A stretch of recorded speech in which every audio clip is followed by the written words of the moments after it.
অনেকটা নিজ থেকে উৎসাহী হয়ে ইসরায়েলের সঙ্গে সম্পর্ক বাড়াতে চাইছেন ভারতের প্রধানমন্ত্রী নরেন্দ্র মোদী।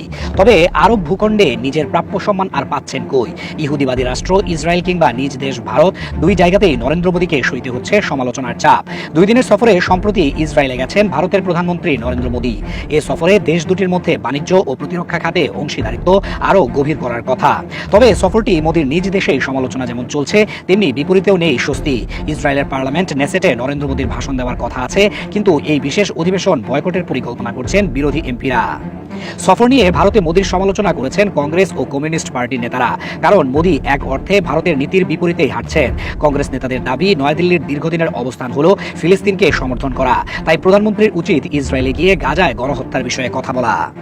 প্রশ্ন উঠেছে নরেন্দ্র মোদীর নৈতিকতা নিয়েও। কংগ্রেসের ইমরান মাসুদ বলেন, ইসরায়েল ভারতকে কি দিতে পারে? প্রধানমন্ত্রী সেখানে যাচ্ছেন, তার যদি ন্যূনতম নৈতিকতা থাকে তবে গাজায় শিশুদের মৃত্যু নিয়ে কথা বলা উচিত। ভারত সরকারের অবস্থান স্পষ্ট, তারা ফিলিস্তিনকে সমর্থন করে।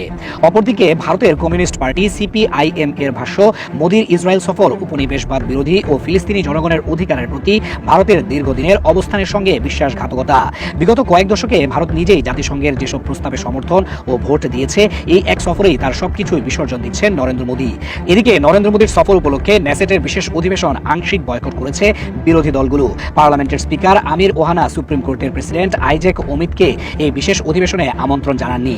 এর প্রতিবাদ জানাতেই বয়কট করেন তারা। সাধারণত এ ধরনের অধিবেশনে সুপ্রিম কোর্টের প্রেসিডেন্টকে আমন্ত্রণ জানানোটাই রীতি, তবে এবারে তা হয়নি, যে কারণে নেতানিয়াহুর ভাষণ চলাকালে সংসদ কক্ষ ত্যাগ করেন তারা। এদিকে এই সফরে দুই দেশের মাঝে বাণিজ্যিক ও সামরিক সম্পর্কের উন্নয়নের কথা বলা হলেও পুরোটাই অনেকটা একপাক্ষিক। ইসরায়েল ভারতকে নিয়ে একতরফা ব্যবসা করছে বলে অভিযোগ রয়েছে। ভারত বর্তমানে ইসরায়েলের অস্ত্রের সবচেয়ে বড় ক্রেতা।